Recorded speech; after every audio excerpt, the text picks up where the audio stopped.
வந்திருக்கும் பெரியவர்கள், நண்பர்கள், மீடியா சகோதர சகோதரிகள் அனைவருக்கும் எனது பணிவான வணக்கம். ஓகேயா? எல்லாருக்கும் வணக்கம். நேற்று என்னோட டாக்டர் ஒரு புதுசாக அவங்களோட லைஃப்பில் ஒரு அடுத்த ஸ்டெப் அடியெடுத்து வைக்கிறாங்க. ஸோ அவங்க அந்த இடத்துக்கு அவங்க போய் அந்த வீட்டுக்குள்ள அந்த இன்ஸ்டியூஷனுக்கு நுழையும் போது என் ஒய்ஃபு அது லைவ் வீடியோ எடுத்து எனக்கு காமிச்சாங்க. அப்போ எங்கள் பெற்றவங்கிற முறையில் எங்கள் 2 பேர் கண்ணிலையும் பார்த்தீங்கன்னா கண்ணீர் வந்துச்சு. எங்கள் குழந்த அடுத்த ஸ்டெப் எடுத்து வைக்கிற அந்த சந்தோஷம், அதே சந்தோஷம் தான் இப்போ எனக்கு இருக்குது என் தம்பிகளோட அடுத்த ஸ்டெப்பை பார்க்கும்போது.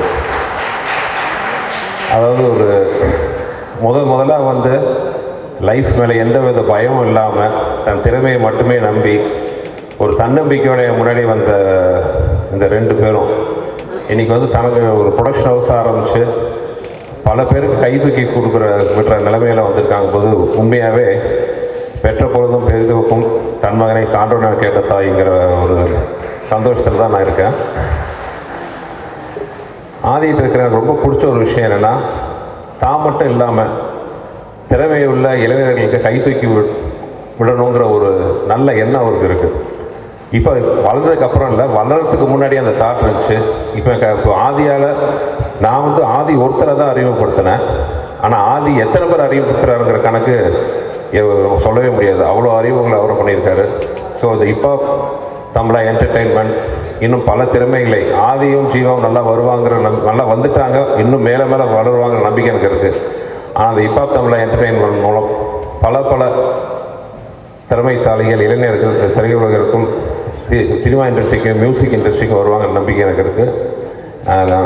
நான் ரொம்ப ஒரு சந்தோஷமான மனநிலை இருக்குது. ரொம்ப பேசுகிறேன் இவங்களை பற்றி. ஏன்னா அன்பே சிவம் படத்தில் ஒரு டைலாக் வரும். மாதம் கமல் சார்கிட்ட சொல்லுவார், நீ அண்ணன் மாதிரியான்ட்டு. இதே முதல்ல சொல்லேன்னு கமல் சார் கேட்பார், இது என்ன லவ்வாக அசிங்கமாக சொல்லிகிட்டு இருக்கிறதுங்கிற மாதிரி வெக்கப்பட்டு சொல்லுவார். அதே மாதிரி தான் நான் அவளோட பற்றி ரொம்ப உயர்வாக பேசினா இவங்களே நான் நக்கல் அடிப்பாங்க பின்னாடி. அதனால் ரொம்ப சந்தோஷமான மேடை.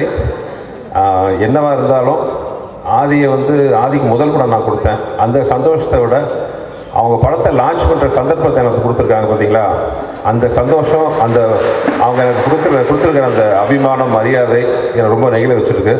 ரொம்ப தேங்க்ஸ் தம்பிகளா. இந்த நிறுவனம் மேலும் வளர எனது மனமார்ந்த வாழ்த்துக்கள். நான் வேண்டிக்கிற முருகனை நம்பி வேண்டி இந்த ட்ரெய்லரையும் இப்போ ஆதி என்டர்டெயின்மெண்ட்டுக்கும் ஒரு ஓப்பனிங்காக நல்லபடியாக ஆரம்பிச்சுக்கணும்னு ஆசைப்பட்றேன். நன்றி. இது ஹிப்ஹாப் ஆதி இன்ஃபேக்ட் நேற்று நைட் நான் இந்த படத்தில் நான் நடித்ததும், இந்த படத்துக்கு டப்பிங் பண்ணி அதுக்கப்புறம் இந்த படத்தினுடைய ட்ரெய்லர் மற்ற விஷயங்களை பார்க்கும்போது only one thing came to my mind is a hard-hitting film from a soft-looking and soft-spoken person. இவர் இந்த மாதிரி ஒரு படம் பண்ணுவாருன்னு சத்தியமாக தெரியாது. ஐ ஒர்க் லைக் ஒரு பவர் பிளேயில் ஆடுற ஒரு பிளேயர் மாதிரி ஒரு 3 days பண்ணிட்டு போனோம் இந்த படத்தில். A very hard-hitting film and the best part of Adi and his team is so humble and இவர்கிட்ட இருக்கிற டீம் ஒட்டுமொத்த பசங்களுமே they are so nice, accommodative and one thing ரொம்ப தெளிவாக சொல்லணும்னா, this guy Adi, he knows what he wants and he has the conviction, சரி இது கிடச்சது, இதுக்கு மேலே நம்ம இன்னொரு இந்த மாதிரி ஒன்று எடுக்கலாம், அந்த மாதிரி ஒன்று எடுக்கலான்ற ஒரு கன்ஃபியூஷனே இல்லை. I want and I got it. அதுதான். ஸோ எலாபரேட்டாக இந்த கதாபாத்திரத்தை சொல்லணும்னா, ஐ திங்க் இந்த படம் பார்க்கும்பொழுது உங்களுக்கு நிறையா கேபினட்டில் இருக்கிறவங்களும் பார்லிமெண்ட்டில் இருக்கிறவங்களும் உங்களுக்கு ஞாபகம் வரும். So a very interesting character and இங்கே சிங்கம் போலீஸர், குமரவேலு, நட்டி, அதுக்கப்புறம் Kalyan master, Harish, everyone, we have done a wonderful job I think. And Sundar C sir, thank you very much to be in front of you and I worked in a couple of films with you and honestly I'm looking forward to this movie. ரொம்ப நாளுக்கு அப்புறம் ஒரு அருமையான ஒரு unit, ஒரு hospitality, ஒரு warmth, everything is there in the net. All the best for your production, Hip Hop Tamra Entertainment. God bless you Adi. பல வருஷம் கழிச்சு நான் ஏன்னா ரொம்ப வருஷம் முன்னாடி நடித்தது. ஸோ இந்த கேரக்டர் அவர் ஆதி ஹிப்ஹாப் ஆதி சொல்லும்போது முதல்ல கொஞ்சம் ஹெசிடெண்ட்டாக தான் இருந்துச்சு எனக்கு, எப்படி பண்ணுறது, இது பண்ணலாமா என்ன ஏதுன்னு.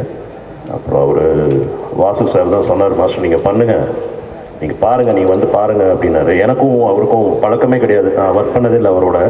ஸோ கொஞ்சம் ஹெசிடெண்ட்டாக இருந்தேன். அதுக்கப்புறம் ஷூட்டிங் போனோம், ஒர்க் பண்ணோம். இவ்வளோ ஈஸோட இவ்வளோ யங் ஏஜில், அதுவும் அவர் ஓன் ப்ரொடக்ஷன் வேறு, இவ்வளோ பெரிய ஆர்டிஸ்ட், எல்லாமே சீனியர் ஆர்டிஸ்ட்டு. நான் பார்த்துக்கிட்டே இருந்தேன் எப்படி இவ்வளோ அந்த எக்ஸ்பீரியன்ஸ் வர்றதுக்கு ரொம்ப வருஷம் ஆகும். ஸோ அது வந்து ஒரு பெரிய விஷயம். Thank you so much. எவ்வளோ அழகாக எல்லாரையும் ட்ரீட் பண்ணி, அழகாக கைட் பண்ணி, ஒரு இடத்துலையும் நான் எந்த ஒரு பிரச்சனையும் பார்க்கல, எங்கேயுமே யாருமே முகம் சுடிச்சு பார்க்கல. அவர் கூட இருந்த டீம், அசிஸ்டன்ட் டைரக்டர்ஸ் ஆகட்டும், அவர் கூட இருந்த கேமராமேன் அர்ஜுன் அவரோட டீம் ஆகட்டும், மொத்த டீமுமே ஒரு அப்படியே ஸ்மூத் சைலிங் தான். எங்கேயுமே நான் எந்த ஹிக்கப்ஸும் பார்க்கல. ஒரு வேளை ஏதாவது பின்னாடி நடந்துச்சா, வெளில எதுவும் காமிச்சிக்கலையா எதுவும் தெரியல. பட் நான் பார்த்த வரைக்கும் ரொம்ப ஸ்மூத்தாக, ரொம்ப அழகாக எல்லாரையும் ஹேண்டில் பண்ணாங்க. அது வந்து பெரிய பெரிய விஷயம். So I am very very happy working. அது இல்லாமல் முதல்ல எனக்கு கேரக்டர் சொன்னது வந்து இவ்வளோ தான் இருக்கும் அப்படின்னாரு. அதுக்கப்புறம் சொன்னார், மாஸ்டர் இன்னும் கொஞ்சம் டெவலப் பண்ணியிருக்கேன், நல்லா இருக்குது உங்கள் காம்பினேஷன், உங்களுக்கு நட்டி சாரோட காம்பினேஷன் நல்லா இருக்குது, இன்னும் டெவலப் பண்ணியிருக்கேன். ரொம்ப சந்தோஷமாக இருந்துச்சு. ஸோ இந்த படத்தில் ஒரு நல்ல கேரக்டர் பண்ணுற ஒரு பெரிய திருப்தி எனக்கு.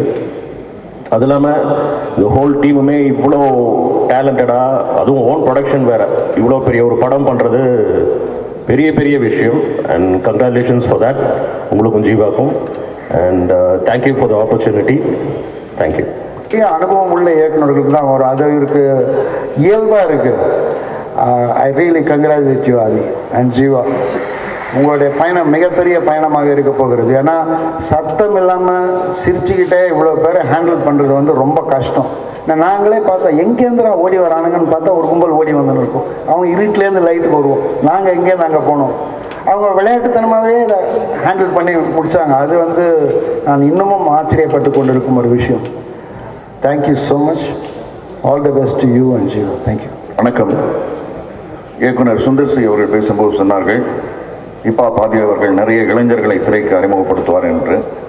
20 வயது இளைஞர்களை மட்டுமல்ல, 60 வயதில் என்னையும் திரைக்கு அறிமுகப்படுத்தியவர் இப்பா பாதி தான். குமரவேல் பேசும்போது சொன்னார், ஒரு பண்பட்ட இளைஞரை நீங்கள் அறிமுகப்படுத்தியிருக்கின்றீர்கள் என்று. எனக்கு சினிமா தெரியாது. 21 செப்டம்பர் 30 சிவகுமாரின் சபதம் ரிலீஸ் ஆயிற்று. அந்த படத்தில் தான் நான் அறிமுகமானேன்.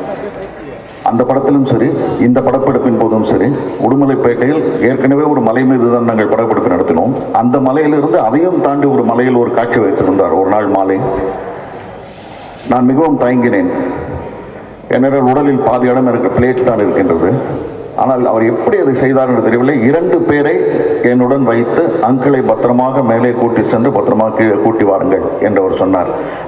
அந்த படப்பிடிப்பில் இருந்த ஒரு 100 பேருக்கு நடுவில் அவர் இதை கவனம் செலுத்தி பார்த்து கொண்டது ஒரு பண்பான இளைஞரின் பண்பது. சிவகுமாரின் சபதத்தில் ஒரு முழுநீள கதாபாத்திரத்தில் என்னை அறிமுகப்படுத்தினார். அது என் மேல் அவர் கொண்ட நம்பிக்கை அல்ல, அவர் மேல் அவர் கொண்ட நம்பிக்கை. இந்த படத்தில் சிங்கம், புலி, முனிஷ்காந்த் போன்ற ஜாம்பவான்களுக்கு இடையில் என்னை நிறுத்தி என்னையும் நகைச்சுவையாக நடிக்க வைத்திருக்கின்றார். அதுவும் என் மேல் அவர் கொண்ட நம்பிக்கை இல்லை, அவர் மேல் அவர் கொண்ட நம்பிக்கை. நடிப்பு தாண்டி படிப்பு பற்றி ஒரு விஷயம் சொல்ல வேண்டும். இளைஞர்கள் எல்லாம் உங்களை எப்போதும் பின்தொடர்கிறார்கள் என்று உத்தமன் கூட சொன்னார், ஹரிஷ் உத்தமன். இளைஞர்கள் மட்டுமல்ல, எங்களை போன்றவர்கள் உங்களை பின்தொடர்கின்றார்கள். கடந்த ஆண்டு அவர் PhD முடித்திருக்கின்றார், முனைவர் பட்டம் வாங்கியிருக்கின்றார் படித்து. அதில் நான் அதிகமாக இன்ஸ்பயர் ஆகி நான் இப்பொழுது என்னுடைய 2ஆம் ஆண்டு PhD-யை படித்துக் கொண்டிருக்கின்றேன். நடிக்க மட்டுமல்ல, படிக்கவும் உங்களை பார்த்து பல பேர் பின்பற்ற தொடங்கியிருக்கின்றார்கள். உங்கள் பயணத்தை தொடருங்கள். உடன் நாங்கள் எப்பொழுதும் இருக்கின்றோம் உங்களை ரசிக்க, பயணிக்க. நன்றி, வணக்கம்.